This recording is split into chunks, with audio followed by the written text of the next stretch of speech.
And we are here. What's going on, everybody? Welcome to this week's episode of the Lopes Goes Last podcast. I, of course, am your host, Tyler Lopes. If you have not subscribed yet, please feel free to do so. Also, hit that bell icon so you never miss any one of my videos. Also, please like and share this video so we can help the podcast grow. And follow me on Facebook and Twitter. That's at Lopes Goes Last podcast on Facebook and at Lopes Goes Last on Twitter. So today's episode is going to be a little bit different. I'm actually only recording this a couple of days after the last podcast I recorded, and the reason for that is simple. Obviously, this is Christmas weekend. I'm going to be traveling. I'm sure many of you that are watching are also going to be traveling, or at the very least, you're not going to be in your homes, or even if you are in your homes, you're going to have a lot of family and friends over, hopefully, to celebrate the holiday season. So right now, I wanted to get this video out for you guys as soon as I possibly could, so that you guys have something to watch over the Christmas break. It's going to be a little bit different of a video today, obviously with it being so short between my two recording sessions. There's not really a ton for me to talk about. I could talk about, the NFL this weekend, or, Mac Jones getting run over by a truck by that guy on the Raiders on a game-losing touchdown there. Whatever, I could talk about anything like that. But actually, I wanted to take a little bit of a different approach today. What I'm going to do is a couple of things. I'm going to talk about, first of all, the big aspect of this video is going to be me doing a rebuild of the 2013 NBA draft. And not necessarily a rebuild, but a redraft, I suppose. So I'm going to be redrafting the 2013 NBA draft. For those of you who are not super familiar with that draft, that is the Anthony Bennett draft. That is what it has been known as, because it's one of the worst drafts in history. Although, for those of you who have not completely memorized the 2013 draft class, it still did produce a few really good players, and obviously one generational one, for those of you who know. But nonetheless, I'm going to be doing that redraft for you guys. So a couple of rules here before I begin that aspect of the video. Number one, this is obviously all opinion-based, right? Many different arguments can be made for players being taken above other players, below other players, what have you. Obviously, it's all opinion-based. You guys will probably all have different ways that you would redraft this NBA draft. And that's totally fine. So if you guys have anything that you want to say about the final product, please feel free to leave that in the comments below. I'd love to hear your guys' opinions. I'd love to hear you guys say, hey, listen, I think you're wrong. I think this player was better than this player because of this, this, and that. And you know what? I might just agree with you. Who knows? But the point is that it's opinion-based, right? So obviously these aren't going to be in the way that probably any of you would redraft this class. Number two, the vast majority of this draft class is going to obviously be based on hindsight, right? So how did a player's career turn out? So obviously, you're the guy who's played the best in the class is going to go number one. The guy who's played second best in the class is going to go number two, so on and so forth. However, there are a few picks that are based on the potential of that player at the time. And obviously, you guys will see that. You guys will understand. And obviously, some of it's going to be, hey, maybe if you're drafted into a different situation, or, just in a different parallel universe like we're doing here, maybe injuries aren't necessarily as big of a factor. So if a player would have been better or was better at their peak, but then injuries hampered them, they might go a little bit higher than, maybe another player who, maybe had a better career so far, but, just doesn't have as high of a ceiling. There are some picks like that. You guys will see it, and I'll definitely try and explain as best I can when those picks come up, why I'm putting this player here, why I think this player is better than that player, whatever. So that's going to happen also. And there's going to be 30 picks. So I'm going to do the entire first round. I'm not going to redraft the second round because, quite frankly, I was making a stretch even to get the first round of guys that, quite frankly, even made any sort of NBA impact. And so when I got to pick 30, it was really, really slim pickings for anybody that even made a remotely positive impact in the NBA for even a season or two.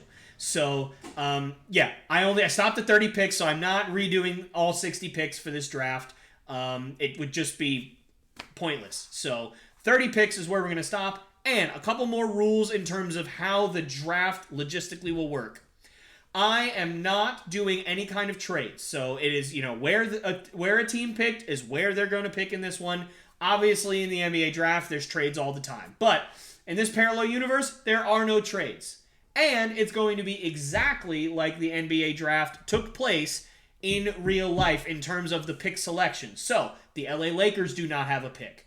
The Golden State Warriors do not have a pick. The Houston Rockets do not have a pick. There are obviously other teams that do not have a pick, but the teams that did not have a pick in this first round in the 2013 draft do not have a pick here. So like I said, Houston, LA, Golden State, other teams that may not have had a first-round pick, they are not going to have a first-round pick in here. And if you had 2 or even 3 first-round picks, you're going to get all 3 first-round picks. So essentially, it's just going to be, kind of the order of which, the ranking of which these players, I feel like they should have gone in real life, with obviously the benefit of almost 10 years of hindsight here.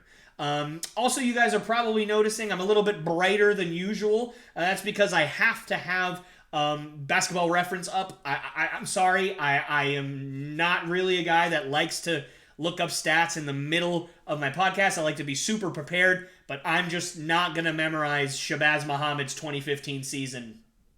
I just can't do it. So I'm going to have some pointers here just so I can remember the specific numbers that I'm using. So I do apologize if that kind of is a little messy on the eyes, but it's what I have to do to kind of make this flow and make it work. So I hope you guys enjoy it. And like I said, if you guys agree, disagree, whatever, please put your thoughts in the comments below. And with that, let's get started. So the Cleveland Cavaliers in 2013 had the number 1 pick in the draft. And obviously, as I kind of spoiled it earlier, their original pick was Anthony Bennett. He was out of UNLV, and he did not work out, safe to say. He barely did anything in the NBA. He only shot about 39% from the field in his couple of years of playing. I think he's now playing overseas, so good for him. He's still playing, but it just really did not work out for anybody, especially Cleveland, obviously. So they are not going to be picking Anthony Bennett here at number 1. The guy who they are picking at number 1 here is going to be, obviously, Giannis Antetokounmpo. I don't even think I really need to make an argument here. Giannis is not only the best player in this class, he very well may be the best player in the entire world. He's an absolute freak. There's a reason why the Greek Freak is his nickname. 6'11", 250 pounds, rock solid, can do everything on the court except really shoot consistently from 3, which is obviously his biggest weakness and the reason why he hasn't, taken the ultimate leap forward. But he's an NBA champion, he's an MVP, he's a defensive player of the year. There's absolutely no argument here. He is tip top of the class, no doubt about it. Giannis Antetokounmpo, number 1 overall. The Orlando Magic had the 2nd pick in this draft, and I think they're probably very, very happy that they did not have the 1st pick, because they would have had to make a decision that the Cleveland Cavaliers ultimately had to make. Not saying that they would have taken Anthony Bennett, obviously, although they very well may have, but I personally think that the pick that they had, Victor Oladipo, was actually a really, really good one. Victor has had a great career. He's obviously still in the NBA today, but injuries have really, really hampered him. However, I am actually going to keep him here at number 2. And this is one of those picks that I said earlier is a guy that, he has a lot more, I think he has more potential than some of the other guys on this list, even though you can argue that some of these other guys had better careers and have had better careers so far. But Victor Oladipo in his prime, he was one of the top 10 players in the NBA for a year or two. I mean, he was absolutely lighting it up for the Indiana Pacers. Once he left Orlando, he really, really started to shine a little bit more. Obviously, he struggled a little bit in Oklahoma City, but then once he went to Indiana, obviously he blossomed into a legitimate number 1 threat on the court, and then obviously hampered just by knee injuries and leg injuries and all other sorts of injuries, and it has really slowed his career down, but he's still playing very well for the Heat. He's still carved out a nice role for himself. He's come back again from just freakish injuries that would really derail 90% of players' careers, and he has persevered. So I think keeping him at number 2 makes sense here. Again, he has a ton of potential, and I think when healthy, he is the 2nd best player in this class, for sure. So that is my number 2 pick. Number 3 was the Washington Wizards. Their original pick was Otto Porter Jr., who, himself, he's had a pretty solid career. He hasn't really blossomed into a number 1 scoring threat or a number 1 defensive threat like you would expect a number 3 pick at a wing position to do. However, he definitely has done a pretty good job of staying relevant, doing his job, carving out a nice role for himself. But there's another guy that is in this draft that has really, really done well for himself. He's had a fantastic career. Pick number 3, I'm going Rudy Gobert. So the Washington Wizards, instead of getting Otto Porter, who ended up being, a guy that was pretty overpaid, and then now just kind of a bench player, you get one of the best defensive players in the history of basketball. A guy who's a multiple-time Defensive Player of the Year, the absolute best interior defender in basketball, and now he is in Minnesota, pairing up with Karl Anthony Towns. They're going to try and win themselves a championship this year. So it certainly has been great watching Rudy Gobert. He certainly gets a lot of hate for his lack of playoff success and the fact that he's really not much of an offensive threat. Only about 10 points a game despite being an all-star center. It's a little bit rare, especially in today's game, to only be scoring 10 points a game and still be considered all-star level player. But he certainly has done that, and there's a reason for that. He's a beast on the defensive end. Very few guys are as good as him on the defensive end inside ever. So Rudy Gobert, number 3 pick. Easily you could argue that he could be the number 2 pick here. I certainly wouldn't be mad at that if you decided to want to put him at number 2 ahead of Victor Oladipo. Completely understand that. But for me and the way I kind of want to do it, I personally think Oladipo, especially since he already went to the Magic, I would keep him there and just slide Rudy Gobert up to 3. All right, pick number 4 goes to the Charlotte Hornets in this instance. So Charlotte has done not a great job of drafting over the years, and they took Cody Zeller here originally at number 4. Now, Cody Zeller has been a solid player for them. He's averaged, about 8.5 points, 6 rebounds. He's played a ton of minutes for them. He's been pretty reliable in terms of staying healthy, although he has struggled at times with injury in specific years. But he's been a solid big man for them. And quite frankly, you want a guy who can help define your locker room, and Cody Zeller has been doing that for Charlotte for quite some time, although this year he was unable to find a home team. So for that reason and for a few others, obviously, I am not going to have Charlotte retaking Cody Zeller here because I'm going to have them taking C.J. McCollum. C.J. McCollum, obviously the Robin to Damian Lillard's Batman for many years in Portland. He's a great scorer, 19 points per game for his career. Great shooter, pretty solid defender as well, but just hasn't really taken that big leap forward to be a number 1 guy like a lot of people thought that he could be. Hasn't really developed a big three-point arsenal. Even still to this day, C.J. McCollum is only shooting 39% from 3, which is, good, but it's not incredible like you see in guys shooting 42, 45% from 3. 39%, pretty good, but not elite. So, and I think that's quite frankly the perfect way to sum up C.J. McCollum. Pretty good, but not elite. So I think number 4 is a good spot for him. And, pretty good, but not elite at number 4, that kind of shows you how, really, really not deep this draft is. Like I said, it's one of the worst drafts in terms of production that there has ever been in the history of basketball. So that just kind of is a nice way to show you guys that there. Number 5, Phoenix Suns. They ended up taking Alex Len at number 5. Now, listen, I love Alex Len as much as the next guy, but he just hasn't really been able to figure it out much. In terms of his career, he hasn't really put it all together. He's a solid offensive threat, and he could shoot it a little bit, which is good in today's NBA, but he just really hasn't been able to put it all together like a number 5 pick. Like people figured a number 5 pick would. He's still sticking around. He's still having a nice career for himself. I do believe he has moved on to Sacramento at this point. So for me, I think that, he's had a pretty solid career. But again, not worthy of a number 5 pick. So we're obviously going to go in a different direction here. At number 5, another center. If you're going to go center, you might as well get, one of the best ones in the class, Steven Adams. Steven Adams, originally in this class, he was taken pretty high up here. He was taken at 12 by Oklahoma City originally. So he's going to slide all the way up to the top 5. He's had a nice career. He's a real bruising, big man.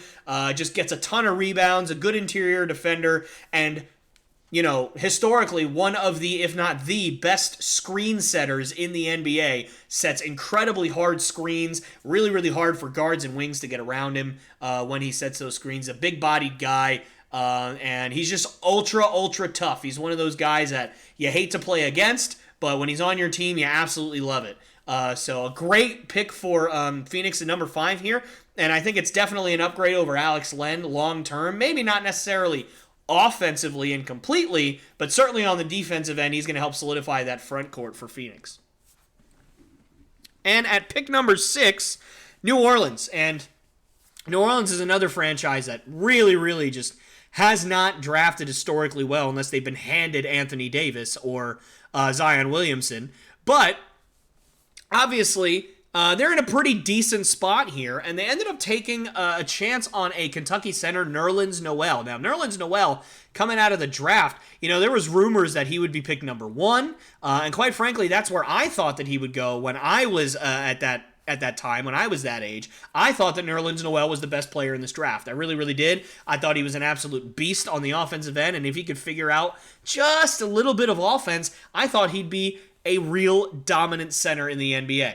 Unfortunately, his defense translated, but his offense never really did. So Nerlens Noel ended up, he's still around. He's still playing. I do think he is a free agent right now, so you never really know how that's going to work out. He might end up being picked up at some point towards the end of the season or, after the trade deadline or whatever. But right now, I do think that he is a solid player, but definitely not worthy of the number 6 pick, even in a draft like this one.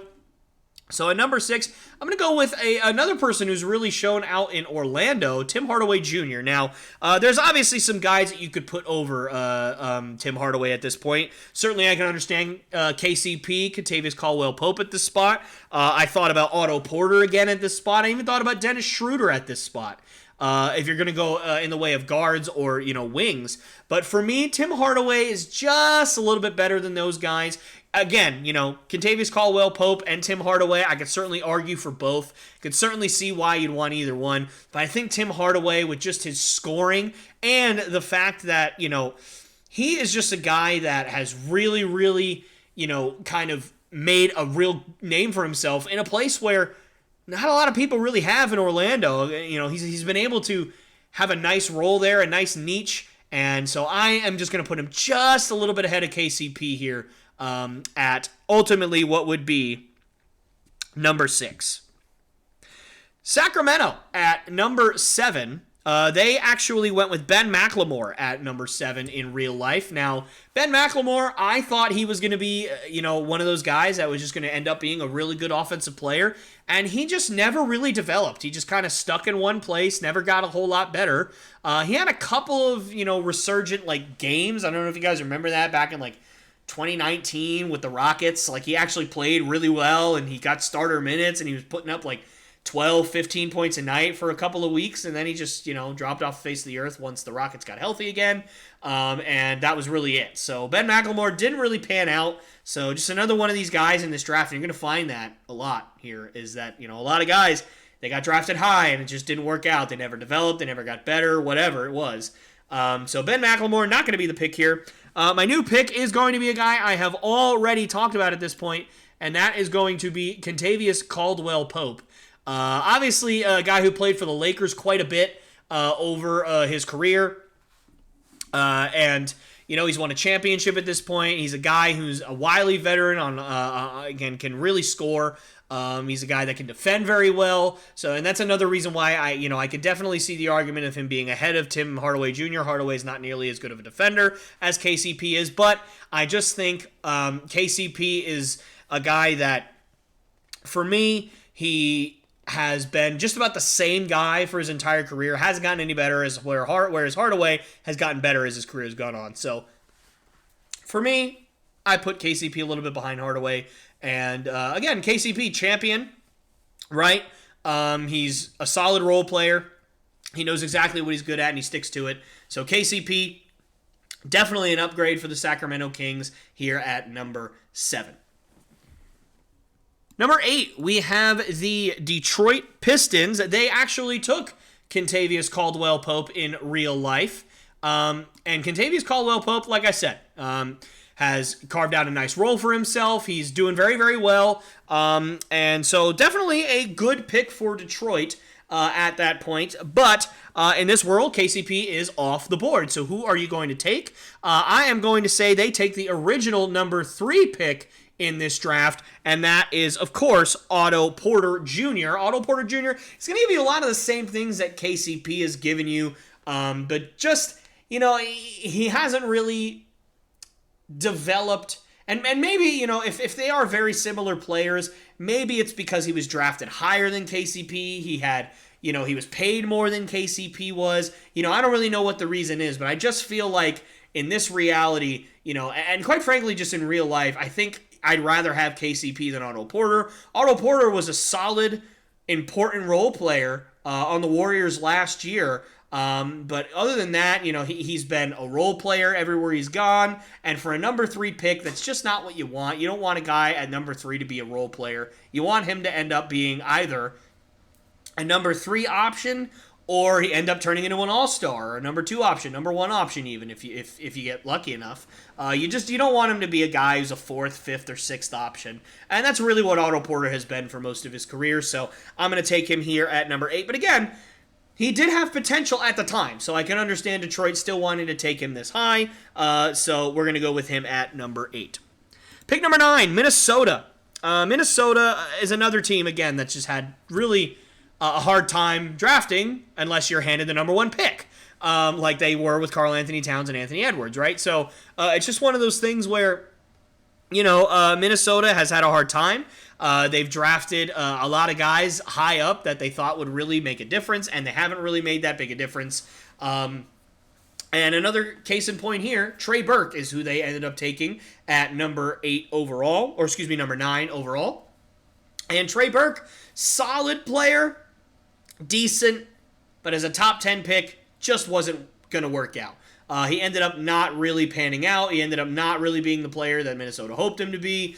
And that's really it. And so here at number 9, we're obviously not going to go with Trey Burke. We are going to go with another guard in Dennis Schroeder. Obviously, Dennis Schroeder was drafted by the Thunder, and he ended up being the backup to Russell Westbrook for several years, and he was very, very good. He could put the ball in the bucket, and he obviously was a good playmaker as well. Fantastic driver, had a decent jump shot as well, but man, he could just score. And so, at this point, for Minnesota, you want a guy that can score. And obviously that's what they picked Trey Burke for, but he ended up not really panning out in that way. But Dennis Schroeder, you're looking for a guard that's going to score and help run your offense. Dennis Schroeder is, I think, the perfect pick for Minnesota at this point. Obviously, too late now. Many years too late for them in real life. But, and the reason why Dennis Schroeder is not higher on this list is because his career has really, really taken a nosedive. Now he's just struggling to even find a team, despite the fact that early in his career he was averaging over 20 points a night. And when he was on the Lakers, he was averaging 16 points a night, and that was only 2 years ago. And now he's, barely even able to find a team. He's back with the Lakers now, but he's barely even able to get playing time at this point, which is just crazy. It's just crazy that, the career has just swung so far in that direction. But again, I think it's a really solid pick, especially if you get peak Dennis Schroeder early in his career where he's putting up 20 points a night. Great pick for Minnesota here. Number 10, Portland. They originally drafted, as I mentioned earlier, CJ McCollum, and it just didn't end up being what they wanted him to be. Now, he's a fantastic player, but I think that they were really, really hoping with him, Damian Lillard, Yusuf Nurkic, and the rest of the crew over there in Portland that it was going to be good enough to take them to a championship, and it just hasn't worked out that way. And now, New Orleans is thinking the exact same thing in terms of they're wanting CJ McCollum to help be a scorer and a presence on the floor that can help lift the team to a championship. And time will tell whether that ends up being the case. But obviously in this reality, CJ McCollum is completely off the board. So who do the Portland Trailblazers pick here? I am going to give them, at this point, Mason Plumlee. So Mason Plumlee is another just really solid guy that's had a really solid career. He was originally drafted much lower in this draft. He was drafted at 22 So certainly sliding all the way up to a top 10 pick, a lottery pick here. Good for Mason Plumlee. And you know what? I think that it really shows, and again, this is no offense to Mason Plumlee, but I think it really goes to show you how just a little bit sad it is, because if you tell me that Mason Plumlee is top 10 in anything in the NBA right now, I'd be surprised. So Mason Plumlee, solid player, but would I have ever guessed that he could be top 10 in a draft? That's a little bit sad, at least to me. Because Mason Plumlee, again, you look at his stats, and it's not like he'll, light you up. 8 points, 6.5 rebounds a night, doesn't really shoot threes, doesn't really play much defense. His value over a role player over his career is 12.9, which is pretty good. But in terms of a guy who's been playing for 10 years, that's not going to light you up. That's not going to be something that you're going to get super duper excited about. He's definitely above average, but he's not going to really excite you. He's not going to give you any kind of all-star level play. He's going to give you ever so slightly above average play. So the fact that he's in the top 10 here, that it frustrates me a little bit for this draft class. That just kind of goes to show you. But Mason Plumlee, solid pick here for Portland. He'll give you reliability. He's a guy who's, he's been on the floor a ton. I do believe in this draft class, he's played the most games, or, at least close to it. Looking through it, actually, Kentavious Caldwell-Pope has played more games than him. But out of everybody else in this draft class, Mason Plumlee has played in the second most games out of everybody in this draft class. So he's a guy who's going to stay healthy. He's going to give you minutes. He's going to stay healthy. He's going to be reliable. You know what you're going to get from him. So solid pick here for Portland. Philadelphia at 11. They actually picked Michael Carter-Williams at number 11, obviously. And Michael Carter-Williams, little trivia here for you, won Rookie of the Year. He won Rookie of the Year in this class, and everybody thought that he was going to just usher in a new era of point guard. He's, 6'6", slender. He could shoot. He could drive. He could see over all the point guards that were going to guard him, so he's going to be able to get assists. And you know what? He may have ended up turning into that guy, but this poor guy just kept getting injured, and it just really, really stunted his development and his growth as an NBA player. And now he is no longer even in the league at this point. He left the league a couple of years ago, couldn't really find a team that wanted to give him a shot. And, the sad part is, he could have really been good in my mind. But you know what? Maybe considering the way the NBA has gone in terms of what teams are asking from their guards to really be pure shooters, that's not necessarily Michael Carter-Williams' game. He's more of a scorer. He's more of a driver. He's more of a, he could post you up maybe. He can get you on that mid-range. And that's just not really what the NBA is about anymore. So maybe he wouldn't have worked out anyway, but it's tough to say with all the injuries. And for that reason, I am actually going to, at this point, have the Philadelphia 76ers keep Michael Carter-Williams at number 11. Because I think that what they needed at the time was a point guard. They needed a guy to help run their offense. He was young. He was up and coming. And you know what? The guy won Rookie of the Year. So obviously at the time, it was a really, really good pick at number 11. So I'm actually going to keep him at number 11. Again, this is another one of those picks that you sit there and think, oh, well, is he really the 11th best player in this draft? Probably not overall, but the potential was there, and so I can understand the pick. So that's what I'm going to go with. Number 12, Oklahoma City. Oklahoma City, they originally took Steven Adams here. Obviously, Steven Adams no longer on the board. We talked about Steven Adams early on, so I'm not going to go into it again. But instead, I'm going to have them take Cody Zeller. Cody Zeller is a guy, obviously, I talked about earlier. He's been solid. He's a good shooter, good offensive player, can give you boards. And if you need a center, you know what? You could do worse than Cody Zeller. You certainly can. But obviously not going to give you what Steven Adams gave you on the defensive end. So not the best pick in the world, but you know what? I'm sure if you went back in time and told the Thunder that Steven Adams wasn't available, so you had to go with Cody Zeller, it probably wouldn't be the absolute worst thing in the world for Oklahoma City there. Number 13, Dallas. So Dallas, they actually picked Kelly Olynyk and then ended up in a trade with Boston, trading him over to Boston. But obviously in this case, we're not doing any trades. So in real life, they took Kelly Olynyk, and actually, I love that pick. Kelly Olynyk going to stay in Dallas here at number 13. And the reason is because, again, Kelly Olynyk has had a solid career. He's a great offensive, I wouldn't say great. He's a good, solid offensive player.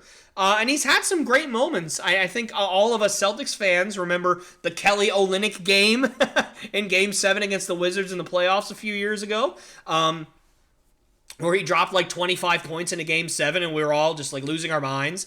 And you know what? He's had a good career. He's bounced around, still coming off the bench here in the NBA. And you know what? Good for him. I think that you could definitely do worse here at number 13 if you're Dallas. And in this world, you know, maybe he doesn't get traded and he ends up carving a nice role out there in Dallas. Number 14, we're going to get into Utah. So Utah actually took a young man. This is going to be obviously in the NBA. It's going to be the last lottery pick is number 14. To round out the lottery, they took Shabazz Muhammad. Shabazz Muhammad, a guard out of UCLA. They thought that he'd really just be an unbelievable defender and then maybe develop on the offensive end. And he was neither. He wasn't a good defender. He wasn't a good offensive player. He just didn't pan out whatsoever. And he was out of the NBA in a very short time. He actually stopped playing in, I believe 2016, 2017. So, I mean, maybe not that quite that soon. Maybe like 2019-ish, maybe 2020. Only about 5 or 6 years in the NBA. So he didn't really pan out, obviously. He was actually one of the biggest busts, considering, the fact that, at least these guys in the top 15, 20 that we've already, gone over here, most of them other than Anthony Bennett have played, for the most part all the way up to 2020, 2021. And if not, they're still playing. Whereas Shabazz Muhammad lasted about half that time.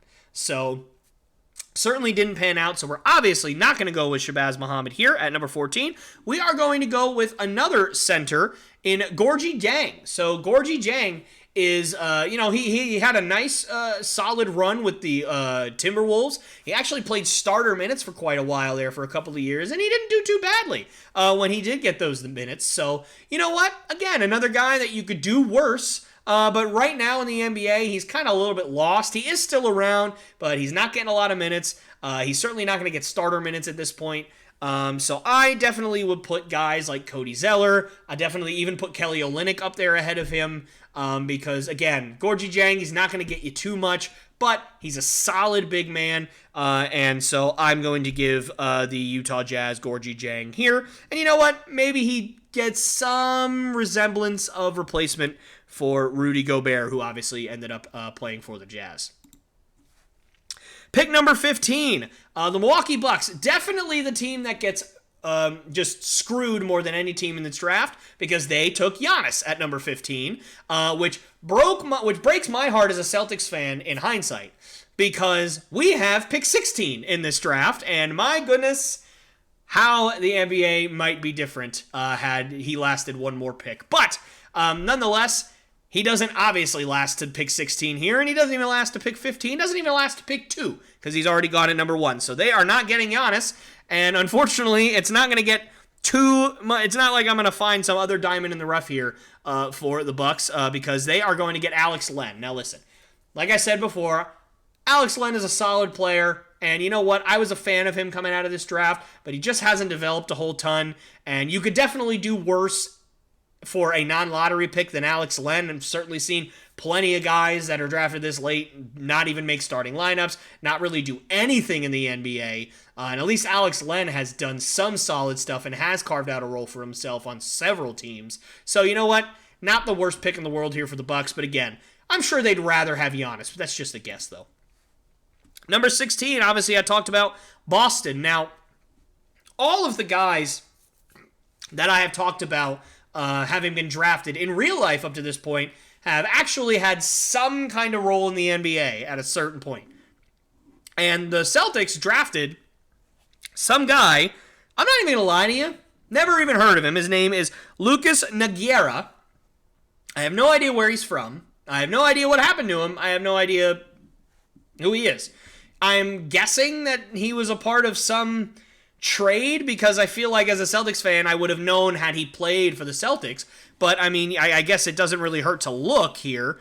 Yeah, he never played for the Celtics. He ended up, playing for Toronto for a couple of years. Never averaged more than 4 points a night, and just ended up, not really doing a whole lot outside of that. So obviously, never really played for the Celtics. So I've never heard of the guy. Sorry, Lucas. No offense, sir. I'm sure you're a nice guy, but I never heard of you, so you're not getting drafted here at 16 by the Celtics. The Celtics actually are going to take Nerlens Noel.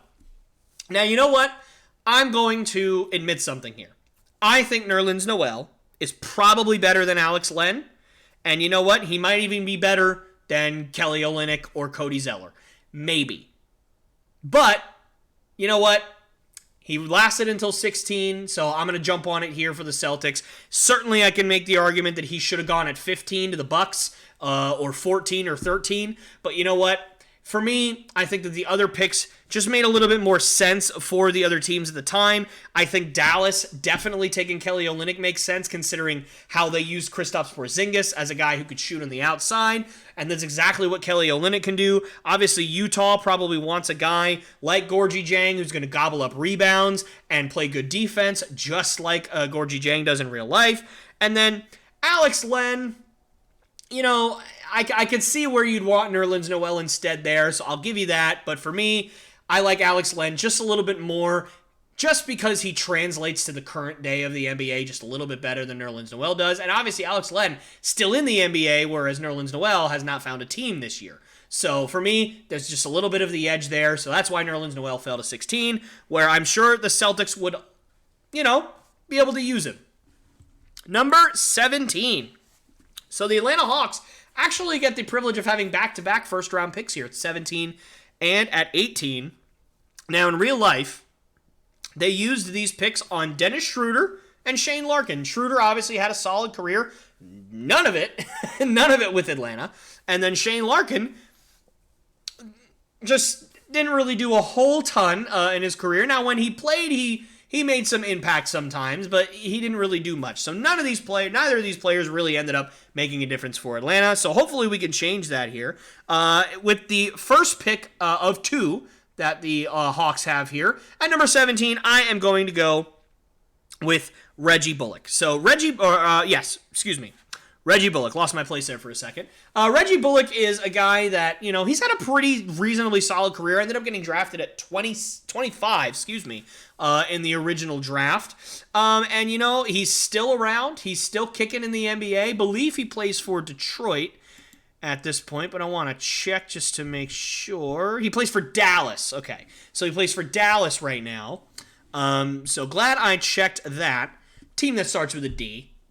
So, close enough. But either way, he's still sticking around, so he's had a solid career. He's a guy that, his stats can't really necessarily be overlooked. He's averaged just over 7 points a game over his career in just under 23 minutes. So, that's not really horrible to average. And at one point in his career, he was averaging, 12 points a night, 11 points a night for several seasons in the NBA. So, you know what?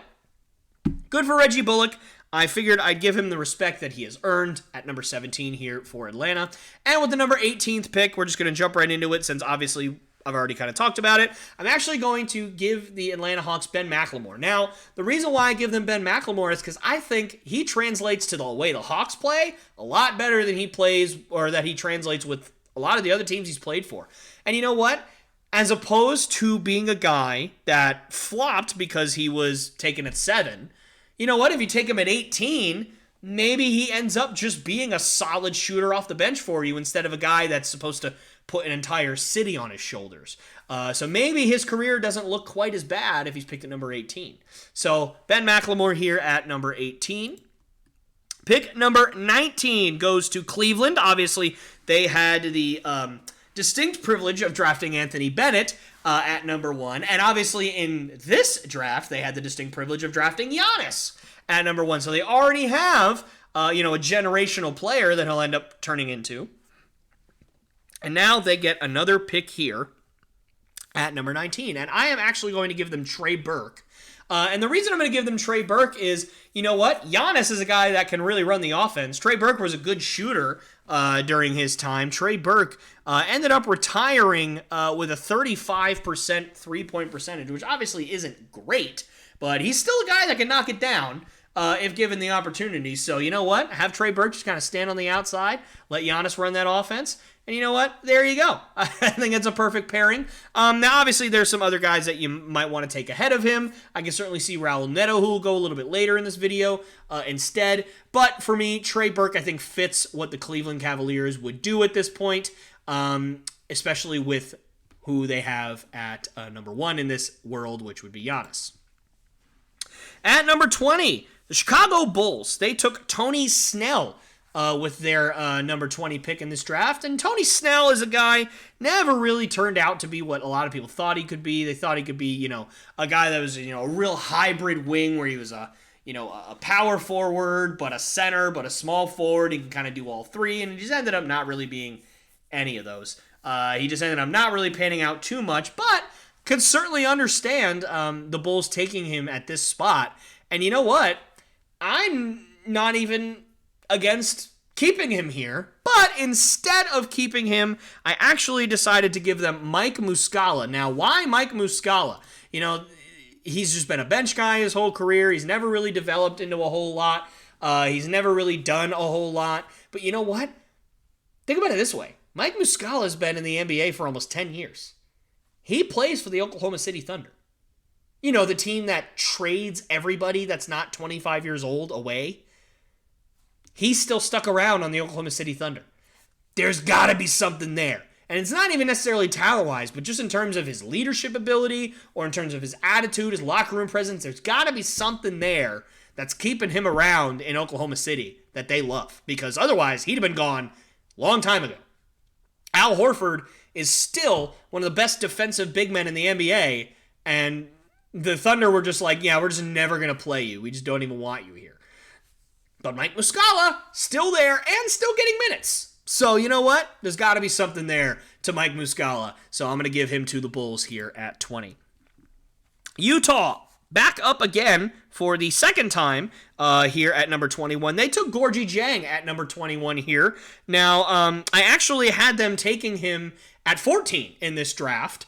So they get Gorgie Jang either way. They just have to obviously use another pick that they had before, and I'm sure that they would rather have Gorgie Jang than Shabazz Muhammad at this point. So instead of Gorgie Jang, because obviously he is already off the board, I am going to give them Solomon Hill at number 21. Solomon Hill, a guy, again, he actually was a pretty, a guy that got picked right around this time, again, at number 23 in this draft, just moving up a couple of slots. He had a solid career. Nothing crazy special, only averaged about 5 points a night, but a guy that stayed healthy, a guy that played solid defense, and a guy that really carved out a role for himself on several teams. Most notably probably the Indiana Pacers, back when they were, taking it to LeBron every year. Although they always ended up coming up a little bit short. But you know what? That was still a lot of fun to watch as a fan. So Solomon Hill, I will give to the Utah Jazz here at number 21. Number 22 is the Brooklyn Nets. Now, Brooklyn took Mason Plumlee here at number 22. Mason Plumlee, obviously, long gone, went in the top 10 in this mock draft. So obviously they're not going to get Mason Plumlee here. So instead, I am going to give them Tony Snell, a guy, again, you know what, take a chance on a guy who might develop into some kind of potential. And again, you know what, he went around this time anyway, so, he ended up having a reasonably solid career. He stuck around for 9 years despite the fact that he was pretty ineffective. He could shoot the ball okay, but, in terms of just, his efficiency, it just wasn't there. He ended up finishing, if he is obviously finished in the NBA and he doesn't end up finding a team, he ends up now being a guy that ends up being a below average player. But you know what? At 22, you could definitely do worse, especially in this draft. Number 23, Indiana Pacers. They obviously took Solomon Hill at number 23 in real life, but at this point, he is somebody that is not available at this point. So for me, I'm kind of looking at, who is a guy that I think might be able to fit Indiana. Solomon Hill was a guy that fit Indiana pretty well, but I don't think he is the best fit for them. I think that a guy who is an even better fit for them at this point is going to be Raul Neto. Raul Neto is a guy that, you know what? He's a solid defender. He's a good perimeter guy. He can shoot it. He can pass it. He can really defend. And you know what? He hasn't had the best career, but for a guy who was drafted, 47th overall in the draft, he had an 8-year career. Good for him at this point. And you know what? At this point, we're really reaching, right? I think you guys could probably notice that. These guys aren't going to be guys that are going to be all-stars, starters. They may not even be guys that give you any kind of minutes off the bench that are going to be consistent. But you know what? That's just how bad the draft was, guys. I mean, I'm telling you, by the time we get to 30, we're really, really reaching. We're really reaching. So, Raul Neto had a solid career. So, at this point in the draft, that's what it really takes. All it really takes to kind of, be drafted. Number 24. Number 24 in this draft belongs to the New York Knicks. Now, they took Tim Hardaway Jr. at this pick. Well gone. He went in the top 6. He went at number 6 to New Orleans in this mock draft. So where do the Knicks go with this pick? I'm going to give them Andre Roberson. Those of you who remember Andre Roberson know that he could shoot a basketball about as well as a blindfolded hippopotamus. So he couldn't shoot at all. I think he finished his career with a 3-point percentage in like the teens. Now I'm going to look that up here. Actually, it wasn't in the teens. It was 25% from 3, which for a shooting guard doesn't exactly showcase how well you are shooting it. But those of you who remember Andre Roberson know he was one of the, if not the very best perimeter defenders in the NBA for a time. Him, Avery Bradley, those were your 2 shooting guards that could really defend well. So Andre Roberson, fantastic defender. I think he'd really do well in New York at this time. So going to give him to the Knicks at 24. 25 belongs to the LA Clippers. Obviously, I said the Lakers do not have a first-round pick, but the Clippers do get a late first-round pick here at number 25. They went with Reggie Bullock at number 25. And Reggie Bullock, again, had a solid career, but he has gone already. So instead, I'm going to give them James Ennis the second here at number 25. James Ennis, again, another guy who was drafted in the second round and ended up having a pretty good career. At number 50, he spent 8 years in the NBA, averaged just under 7 points a night for 8 years. You know what? You could definitely do worse, especially at number 25. The Clippers would get a guy that can come off the bench, score a little bit, defend a little bit. Not too shabby for the Clippers. Number 26, again, another pick by Minnesota, who obviously picked at number 9. They already picked Dennis Schroeder. So what does Minnesota do? They took Andre Roberson at this spot in real life, but obviously he is gone now. So what are you going to do if you are Minnesota? You're going to go, if you want to go with a similar position, I can certainly do that. So we are going to go with Alan Crabb, another guy who was taken in the second round, although this time the first pick of the second round. Alan Crabb, again, another guy that for his time was pretty good. He actually averaged almost 10 points a night for his career, although his career ended up obviously being a little bit shorter than he probably would have liked. Only 7 years in the NBA until he was out of a job. 39% from 3 for his career. Not too shabby. Again, for a guy that's going to go at number 26 here, you could certainly do worse. Denver at number 27. They are another team that ended up really getting shafted here because they took Rudy Gobert, but they ended up obviously getting traded to the Jazz.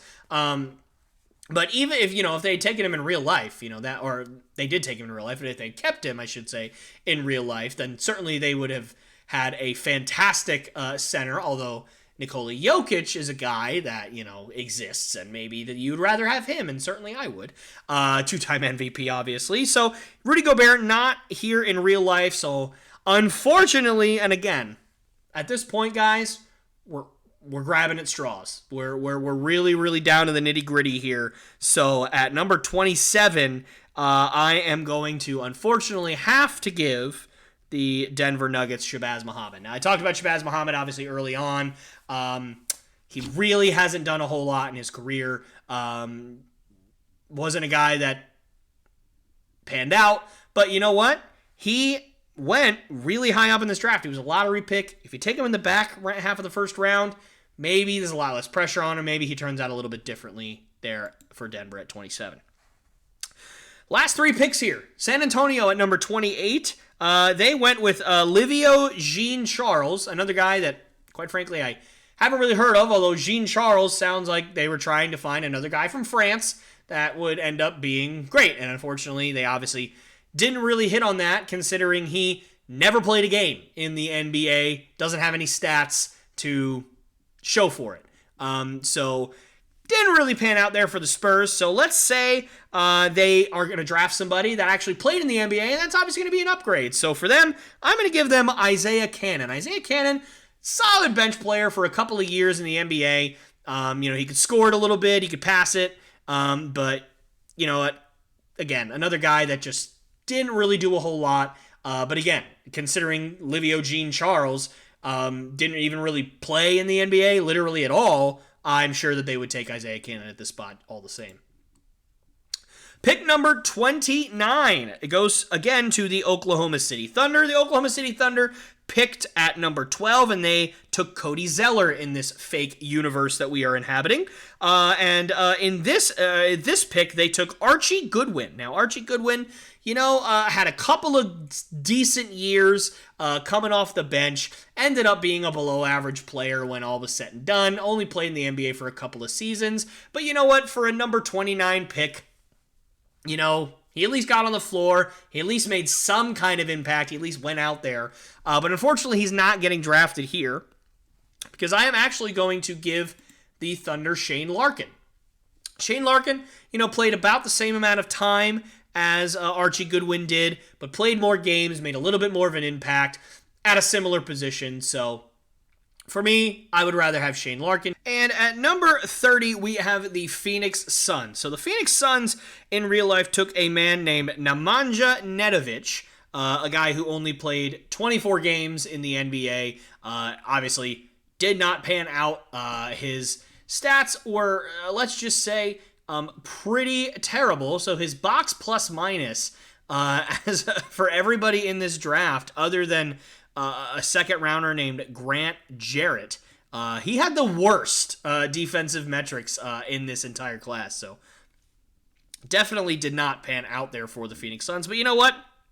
At number 30, you don't necessarily expect everything to pan out. But in this case, at number 30, we're going to give them Archie Goodwin. Obviously, in real life, he was drafted one pick ahead by the Thunder.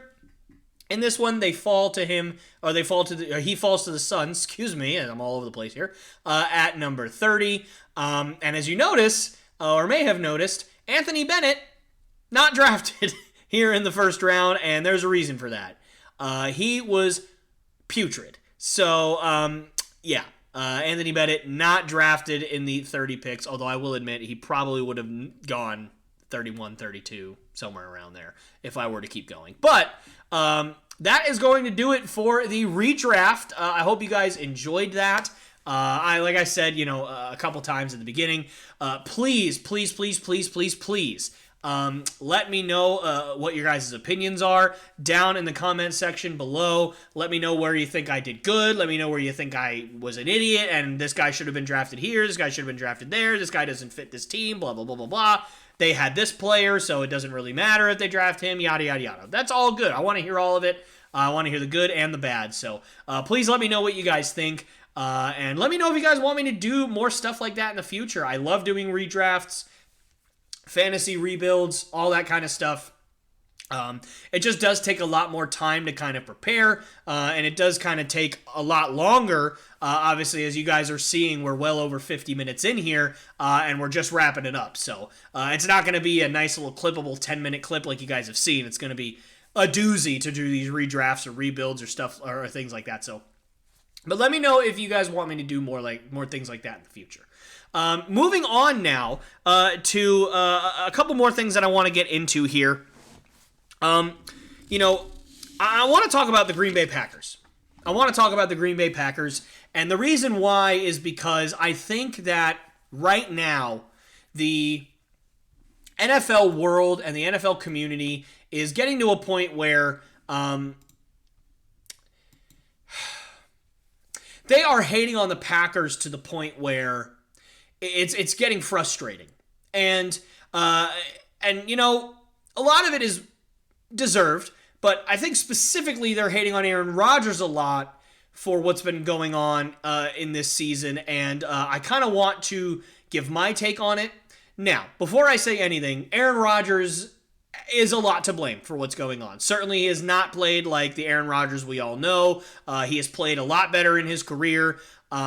He has taken a ton of money when he really doesn't need it at this point, which is kind of restricting the Packers from going out and doing a lot more stuff that they could have done, like, for instance, possibly keeping Devontae Adams, stuff like that, when you're getting paid $50+ million a year and your cap hit is somewhere in the $55 to $60 million range, it's going to be really tough to get guys that are going to want a lot of money and keep them because you don't have a lot of flexibility there.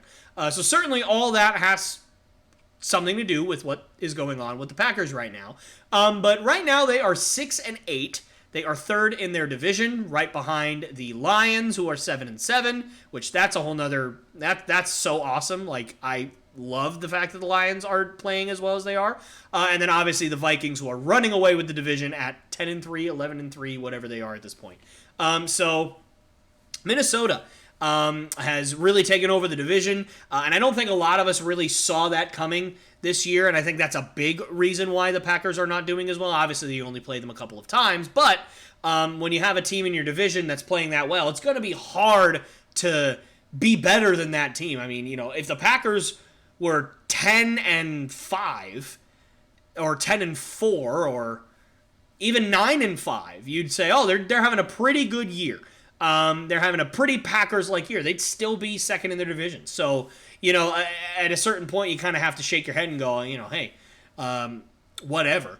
But there's a lot of reasons why the Packers season has gone wrong here in 2022 and then moving into 2023 here in, obviously, just a couple of weeks. Mainly, I think it is the lack of offensive weapons that Aaron Rodgers has around him. Now, I know it's the boy who cried wolf, and I understand the kind of frustration that people are going to get when I say that. But, I mean, it is kind of true at this point. I mean, the Packers do not have really any reliable weapons. When Allen Lazard is your most successful receiver in your offense, you're not going to be a good offense. That's just how it's going to work. It's like the Patriots, right? When Jacoby Myers, and again, no disrespect to Jacoby Myers because he's a good player, and no disrespect to Allen Lazard because he's a good player, but neither of them should be the number one option in your offense. Neither of them. They really shouldn't even be your number two receiver in your offense, quite frankly. You could maybe argue Jacoby Myers could be a solid number two somewhere, but even that's a stretch to me for a championship team. If he went to the Bengals right now, if Allen Lazard went to the Bengals right now, either of them, they would be the number 4 option. Maybe number 5, quite frankly, at this point. So, for me, it just doesn't, it's not conducive to a successful offense when you've got really no consistent weapons. Now, the Packers went out and drafted some rookie wide receivers this year. Obviously, Christian Watson, Romeo Doubs, a spattering of others as well. But for me, none of them have really panned out the way that they wanted. Now, a lot has been made about the Packers being having less than an ideal offense and a less than ideal offensive line. But the counter argument is, hey, but their defense, that's where they spent all their money. That's where they re-signed Jair Alexander and Rashawn Gary and Kenny Clark and all these guys to put into their defense because that's their calling card, right? Unfortunately, their defense is no pun intended here, very middle of the pack. So when you put all your money into a defense that's now mediocre, because that's what they've been mediocre. Now, to be fair, their pass defense has been top 5 in the NFL. Their defense against the pass has been great. Their defense against the run, however, is 29th in the NFL. Very, very bad. So when you have that, that's not conducive to success. When you have sacrificed your weapons on offense to have a great defense, you need to have a great defense. The Patriots, for all their offensive flaws, have a pretty stellar defense. And have had a pretty stellar defense all year long. Now, they're only one game better right now than the Packers, but certainly you can make the argument that the Packers' defense has been way worse than the Patriots, which could obviously kind of be a factor in how they are losing so many games. For me, I think that the defense has definitely let the team down, for sure, especially on the ground. I mean, they are hemorrhaging running yards on the ground right now. And the Packers, according to NFL Reference, have had 27 drops. Now, according to NFL.com, what they classify as drops, they only have 24. But if you look on NFL Reference, the wide receivers and the weapons for the Packers have had 27 drops this year. Now, 24 and 27 may not seem like a big difference, but that is the difference between being in 6th place for 6th most drops or number 1 in the NFL. They would be tied with the Buffalo Bills to have the most drops in the NFL. Now, drop passes, you say, oh man, you're really reaching for straws here, man. You're really kind of being picky. Fair. That's a fair argument. But think about it this way. You have a third down, okay? If you have a third down and 5, you're down by 10. You got about 9 minutes left in the fourth quarter. Your wide receiver drops a ball. That would have been a first down. Now you have to punt. Other team has a 6-minute drive, ends up kicking a field goal. Now you're down by 13 with 3 minutes left instead of being possibly either down 7 or down 3, maybe even 2 if you decided to go for 2 and have it, be 8 points. With, let's say, conservatively speaking, 6 minutes, 5 minutes left. At that game, you have a chance. You get a stop on defense, you can get the ball back, you might be able to throw something together. But down by 13, 3 minutes left, you got no chance. All because of one drop. One drop is all it takes to completely kill the momentum of a drive, kill the momentum of a game.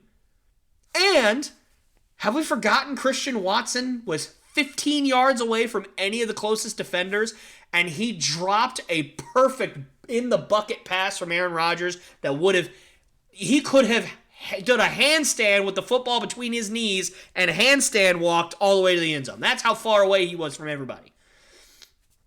And he dropped it. That is something that doesn't show up in the box score. If the Packers lose that game by 3 points, they shouldn't have lost that game by 3 points because Christian Watson dropped that touchdown. You see what I'm saying there? It's frustrating because you might look at the number and say, oh, they have the most drops in the NFL. Yeah, that doesn't necessarily mean you stink. Look at the Bills. They're tied for first, and they're first in their division, and they might be the number 1 seed in the AFC by the time the year's over. Absolutely. You're absolutely 100% correct. But it doesn't help. It certainly doesn't help. Now, Aaron Rodgers hasn't played at his best, right? And a lot of people are going to blame Aaron Rodgers for playing poorly this year. And again, he hasn't played at his best. But listen, the guy's got 23 touchdowns and 10 interceptions. His QBR is in the 90s. It's not like that's horrible. That's pretty average. Now, we all expect more from Aaron Rodgers, obviously, and he's being paid like a top 2 quarterback in the NFL, so he should play like one. 100%. But it's not like Aaron Rodgers has been playing awful. Mac Jones? Awful. Aaron Rodgers has not been awful. He's been average. Now, again, we expect a lot more out of Aaron Rodgers, but it's not like he has been horrendous at playing quarterback position. Their run game has been very, very solid this year, despite the fact that they really don't have a good offensive line. So, again, that part of their offense is overperforming, but The rest of their offense, not really all that great. And again, their defense, which is supposed to be this absolute juggernaut of a group, has been literally 13th, 14th, 15th, 16th in just about every category until you get to passing yards. They're like number 1, number 2, number 3 in that range. And then rushing yards, they're 29th or 30th or 28th or somewhere around there. You see that discrepancy. In the back half of their defense, they're solid. But their front half, where they spent a lot of money to be fantastic, has let them down miserably. So please stop saying that the Packers being 6-8 is all Aaron Rodgers' fault. It is a lot of Aaron Rodgers' fault. Absolutely. 100% agree. But it is not all Aaron Rodgers' fault. The man needs some help on offense. Now, I'm not saying Christian Watson or Romeo Doubs or, any of these other rookies or young guys that are going to, be on that team. I'm not saying that they can't develop and be fantastic. I truly believe Christian Watson has the ability to be a number 1 wide receiver in this league. But right now, he's not. And right now, nobody on that team is. So Aaron Rodgers is going to need some help. And you know what? If they continue to struggle, they'll get a decent draft pick. You might be able to get some decent help this offseason. If you're willing to spend the money, if you're willing to spend the draft pick, get the man some help, get the man some weapons, and we'll see what happens. But for goodness sakes, stop blaming everything on Aaron Rodgers. I have defended Aaron Rodgers as much as I could. Now, obviously, he played very, very poorly in the playoffs last year. Can't really defend that. He underperformed. He didn't show up when the team needed him to. Nobody really did on offense that day, quite frankly. But when no one shows up, if you're trying to be the best quarterback of all time, you got to show up. Now, we'll see what happens for the rest of the season, but I don't really see much hope for the Packers for the playoff push. They've got 2 teams in their division that are really fighting for it other than them. So I think it's going to be really, really tough for the Packers to make the postseason. I certainly could see a world where that happens. But they're going to have to really, really push. They're going to have to win the next 3 games, and they're just going to have to hope and pray that some other stuff falls their way. But again, stop blaming Aaron Rodgers for everything. But yeah, the Packers have not really been all that great this season. But there's a lot of reasons for it. It's not just on the quarterback. He needs some help. The defense has been pretty average, which is not what they're paying for. It's fine to have an average defense if you're paying average money. They're not paying average money for their defense, so they need to be better. The Packers overall just need to be better. And the last thing I want to talk about today is I actually wanted to get into some winners and losers of the MLB offseason so far. Certainly some articles on ESPN, MLB.com have come out with stuff like this, and I thought I'd give my own interpretation here and who I think the winners and losers for the MLB season are. So here we go. My winners for the 2022 offseason so far as of 10/22 on December 20th. So obviously, you never know what's going to happen after this. Well, actually, you know what? Instead of doing winners, all winners, let's do a winner and then a loser. We'll just go back and forth. How's that? So my first winner, we're going to do the obvious one, the New York Mets. The New York Mets, they had a huge offseason where they spent hundreds and hundreds and hundreds and hundreds and hundreds of millions of dollars to bring some more talent into their team. They did lose Jacob deGrom, but they replaced him with Justin Verlander. They got Kodai Senga out of Japan. They re-signed Brandon Nimmo. They got David Robertson and more and more and more. And they spent, I obviously went over it in my last podcast and in my Mets spending spree video, how much money exactly they spent. I believe the number was $264 million in annual money over the last 2 seasons, somewhere around there. Absolutely bonkers money. And so they have really, really, they've pushed all their chips to the table, guys. The Mets are here. They want to win a World Series right now. And certainly, if that's their goal, they have certainly helped accomplish that this offseason. My first loser of the offseason is going to be another obvious one, and that is the Boston Red Sox. Obviously, as a Red Sox fan, that is not what you want to hear ever, you being a loser of the free agent period. But that's what's happened. The Red Sox, the obvious stuff, right? You lost Xander Bogaerts. You lost JD Martinez. You lost Matt Strahm. Matt Strahm was one of the only bullpen guys, the guys in your bullpen that didn't completely stink. He wasn't great. He had a 3.8 ERA and blew some saves and had a handful of losses. But he didn't have a 5 ERA, so that's a positive because a lot of guys in your bullpen had 5 ERAs. So, you know what? I would have taken Matt Strahm back considering the year he had, but unfortunately we lost him as well. So, you let Xander Bogaerts go. You let JD Martinez go. Where do you go from here? You signed Justin Turner just the other day, which, I mean, you know what? If you're going to replace JD Martinez, you might as well replace him with another old guy who can only hit and maybe play the field every once in a while, but you really wish he didn't because he's not very good there anymore because he's old. That's Justin Turner for you, so great. But, I mean, the messages that were sent this offseason by the Red Sox was not good. They DFA'd Jeter Downs, which makes the Mookie trade look even worse. They DFA'd Eric Hosmer, which makes you wonder why in the heck did you trade Jason Groom to just get a third of a season of a losing season where you were last in your division out of Eric Hosmer. What was the point there?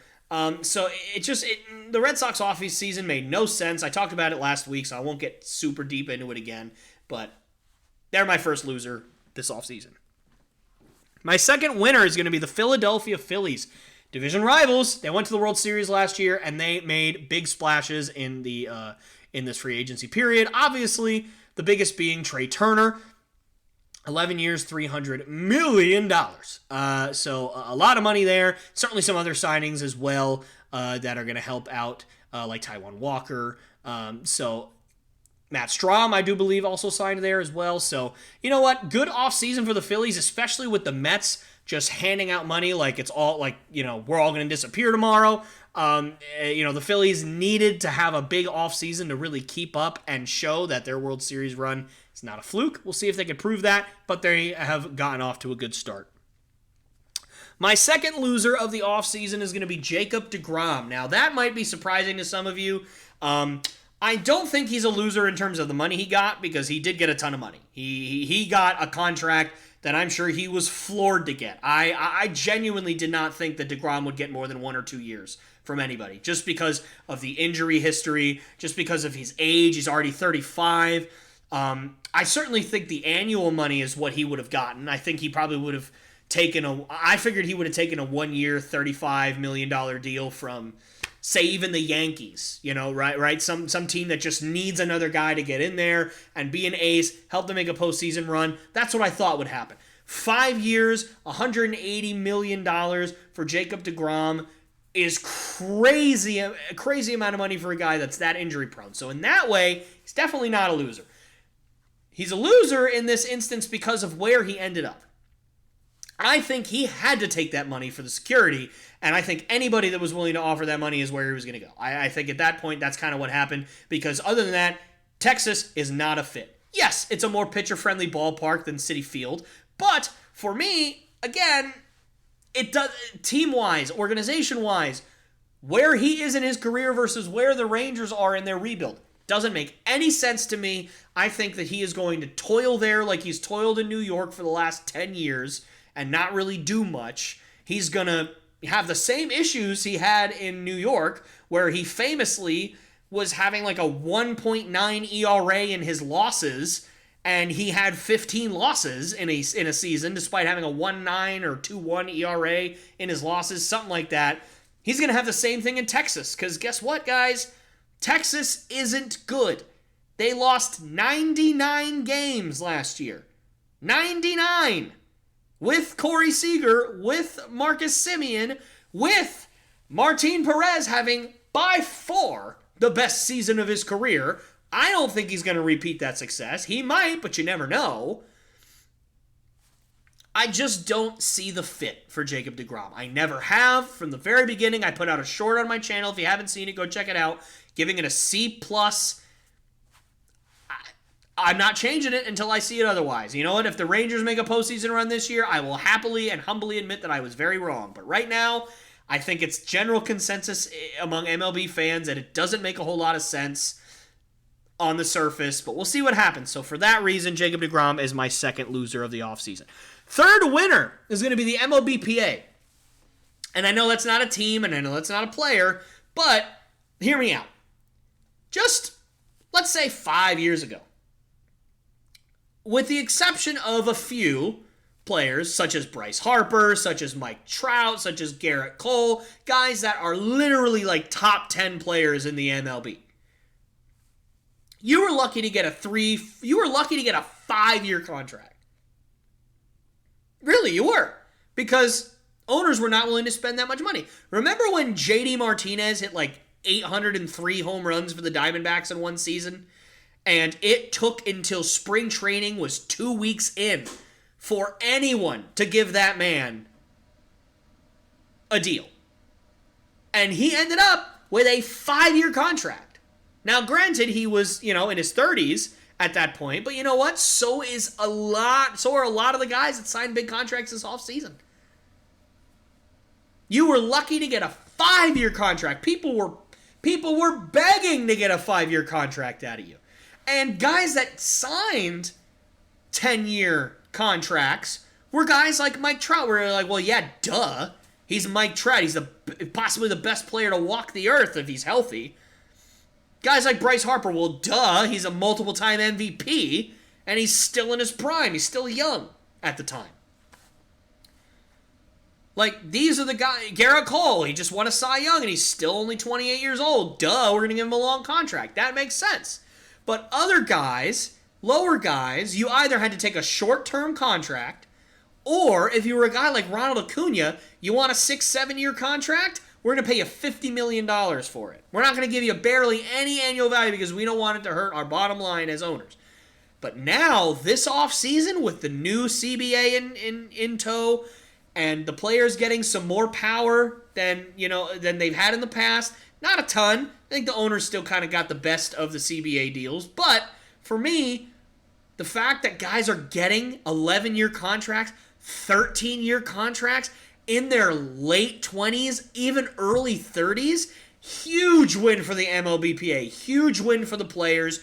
And again, I don't think it's sustainable because I think that these types of contracts are the types like you gave to Miguel Cabrera, like you gave to Albert Pujols, like you gave to Prince Fielder back in the day. These are the contracts that owners end up coming back to despise, and it's going to stop them from doing this in the future. But for right now, huge win for the MLBPA. My third loser of the offseason is going to be the Milwaukee Brewers. Now, the Milwaukee Brewers had some good deals, right? They had some good moves. They traded for Jesse Winker. They gave up Colton Wong to get him, but they traded for Jesse Winker, who I think if he's healthy, he was the best player in that trade. I talked about that in my grading the MLB offseason video.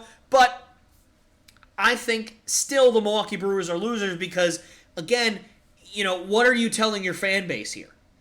Because I don't know what they're telling their fan base. The Cubs are rebuilding. The Reds are the Reds.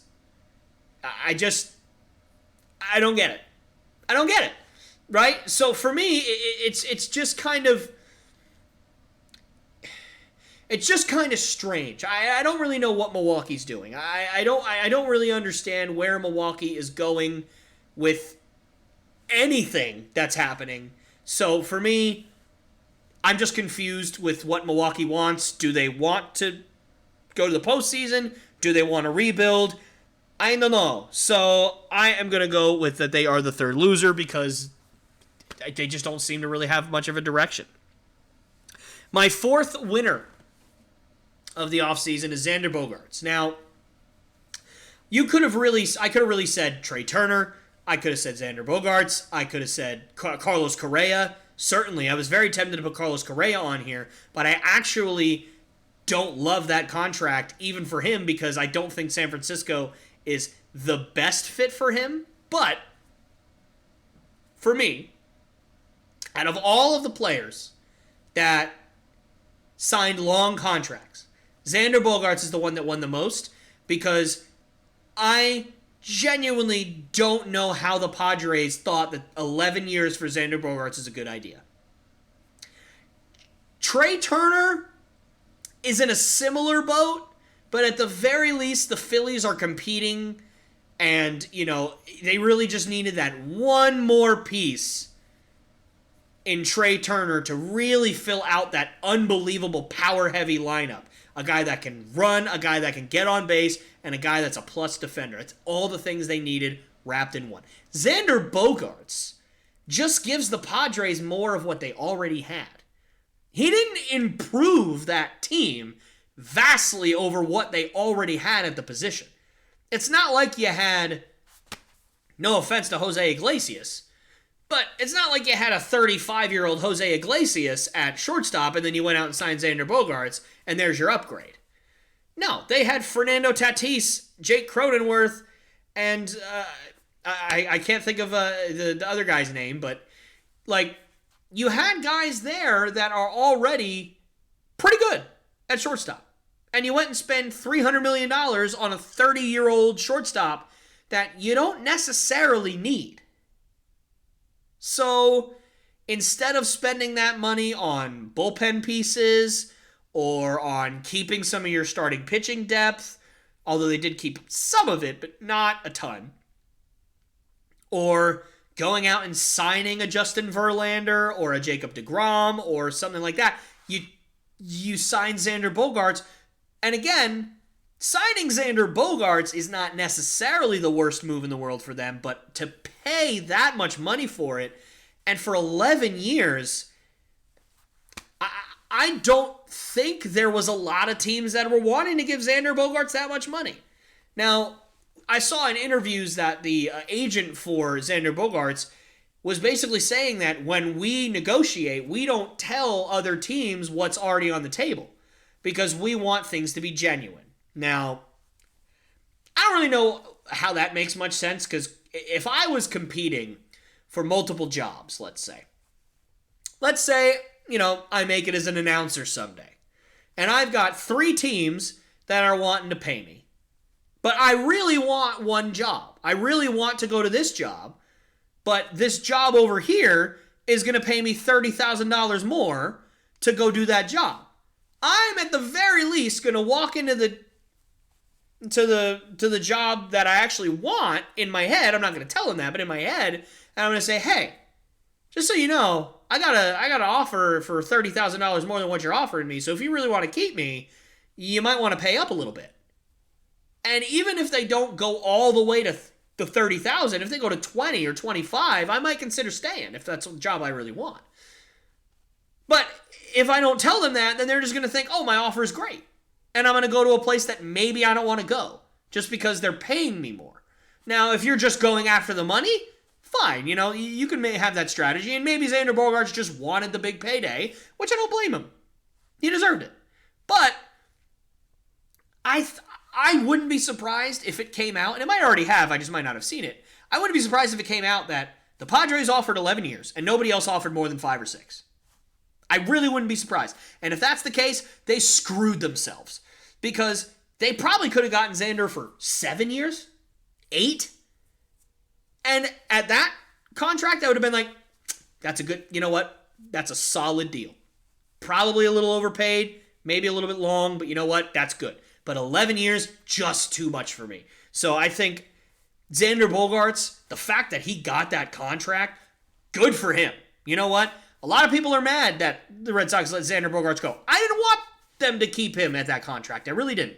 So, again, good for Xander. He got the money. He got a huge payday. He's a great shortstop. He deserved it. So he's my 4th winner. My 4th loser. Sorry, Braves fans. You're my 4th loser. The Atlanta Braves. I just think that your division got a lot better, a lot more competitive, and you didn't do anything to stop that and to show that you want to keep competing. You won 101 games last year. You lost in the first round of the playoffs to your division rival. And you didn't go out and do anything other than trading for Sean Murphy. Now, you got better at the catcher position from what you had.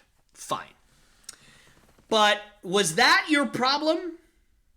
Was that the reason you lost to the Phillies? Because your catchers weren't phenomenal in the postseason? Is that why? Because I don't think so. I think you needed some more starting pitching. I think you needed to re-solidify your bullpen. You let Kenley Jansen walk. Fine. But, you didn't do anything other than trade for Sean Murphy to really show and try and keep up with the Phillies, keep up with the Mets. Two teams in your division that went completely all in, and you guys stayed pat. I hate to break it to you, but on paper, even when both your teams are fully healthy, all those teams fully healthy, you have the third best team in the East, guys. You have the third best team in the East on paper. Now, there's a reason why games aren't played on paper. I thought the Toronto Blue Jays on paper had the best team in the MLB last year. They were the third best team in their own division and didn't make it out of the first round of the playoffs. There's a reason why things aren't played on paper. You won one World Series. You let Freddie Freeman walk out the door. I mean, I don't know what you guys think is going to happen if you stay pat and the Phillies and Mets are just going to run right past you. I don't know what you guys are thinking, but for me, you needed to show me more. You needed to show me like, hey, yeah, the other teams in our division are, they're reloading, but hey, we're still here. We won 100 games last year. Here's what we did. Here's the pitcher we got. Here's the bullpen piece we got. Here's the big bat we got. You traded for a catcher. That's not going to win you a World Series, guys. It just isn't. So, you guys are my fourth loser there. My last winner of the offseason is going to be the Chicago Cubs. Now, the Chicago Cubs going through a tough time, obviously, right? They are really struggling. They're going through a rebuild. But you know what? They got two pieces that I think you can really, really build around. Dansby Swanson signed with the Chicago Cubs. He's a guy not super young anymore. He's 28 years old, but a guy that you can throw right in at your number 2 spot in your lineup. For a young rebuilding team, that's a pretty good spot to be in. And Cody Bellinger, another young guy who's already won an MVP, and if he can turn his career around, you guys got a former MVP for really, really cheap. Now, I'm not saying that those two guys are going to make you compete this year because they're not. But it's a great start. You got a couple of young-ish, if you're talking about Swanson, then young and Cody Bellinger pieces that if all goes right, you can build around, and you're not really taking on much risk because, again, you're rebuilding right now. So, now, you have something to build off of, you have a direction, and for a rebuilding team, that's really important to have a culture and to have a direction that you're wanting to go to so that your fans understand, your organization understands, players, coaches, everybody understands the vision, what you want to happen if you're the Chicago Cubs. I think they did a great job of showcasing that here this offseason with those two signings in particular. So good for the Cubs. They are my number 5 winner. And my number 5 loser is going to be the Cincinnati Reds. Now, why the Cincinnati Reds? They just didn't do anything this offseason. Like, I'm not going to pretend like I know everything about baseball or about sports or about every single player on every single team. I try to know as much as I can, but I'll never know everything about everyone. That's just, that's just difficult, especially with, I do NBA, I do NFL. If you tell me, if you ask me what's the 9th best prospect in the Pittsburgh Pirates organization, I don't know. I'm not going to know the answer to that. But I could have missed it. But I didn't hear about a trade. I didn't see any signings. I didn't see anything about hiring new coaches or new ownership or nothing. Nothing. I haven't heard a blessed thing about the Cincinnati Reds all offseason. They haven't replaced Kyle Farmer. They haven't done anything, unless, of course, I am forgetting or I missed it. But for the sake of this video, I'm going to pretend like everything is exactly the way I think it is in my head, and the Cincinnati Reds have done zip, zero, zilch, nada this offseason. And I mean nothing. Like I said, I haven't even heard, like, oh, they signed Nomar Mazara to a minor league contract. I know somebody did. I think it was the Orioles. Like, nothing. I haven't even heard they signed some former pretty okay reliever to a minor league contract. Nothing from the Cincinnati Reds that I have seen. And again, when you're rebuilding, it's not super abnormal to do nothing or very little, but to literally do no things for an entire free agency period where your name's not even brought up in any, like, oh, the Cincinnati Reds are interested in bringing in Trey Turner. Well, they're never going to get him, but at least they're trying. Like, nothing. They weren't brought up in any trade talks. They weren't brought up in any free agency talks. They weren't brought up in anything. And you know what? Maybe Cincinnati fans, maybe you're used to that. And for that, I'm sorry. That's really upsetting. But if you're rebuilding, you gotta do something at some point. Poor Joey Votto's not getting any younger. The man's going to be 58 years old, and he's still going to be the best player on the Reds. Like, anyway, Cincinnati Reds, they are my fifth loser of the offseason, and that's going to do it. 5 winners, 5 losers. That's going to do it for this podcast. I hope you guys enjoyed it. A little bit longer than usual today, but I wanted to get you guys out something and something special for the holiday season, so I hope you guys enjoyed it, and I hope you all have a fantastic Christmas season, because when this comes out, it will be before Christmas, so hopefully you guys all have a fantastic Christmas. I hope you guys all have a great time with your families, with your friends, and don't forget what Christmas is all about. Celebrate the Lord and his birth, and give thanks to him who has given us everything. Thank you all so much, and I will see you next time. Hey guys, me again. I just want to say thank you so much for checking out the Lopes Goes Last podcast. It means the world to me that you decided to stick all the way to the end. That's super cool. So thank you again. And if you really like what you see, I'd love for you to subscribe, like the video, and share it with all your family and friends, because, you know, this is my passion project. This is what I love to do, and I really want the sucker to grow. And the only way that that can happen is through you guys, is if you guys can help me out. So again, if you like what you saw, please subscribe, like the video, share it with all your friends and family. That's the only way this is going to grow. And yeah, I'll see you guys next time.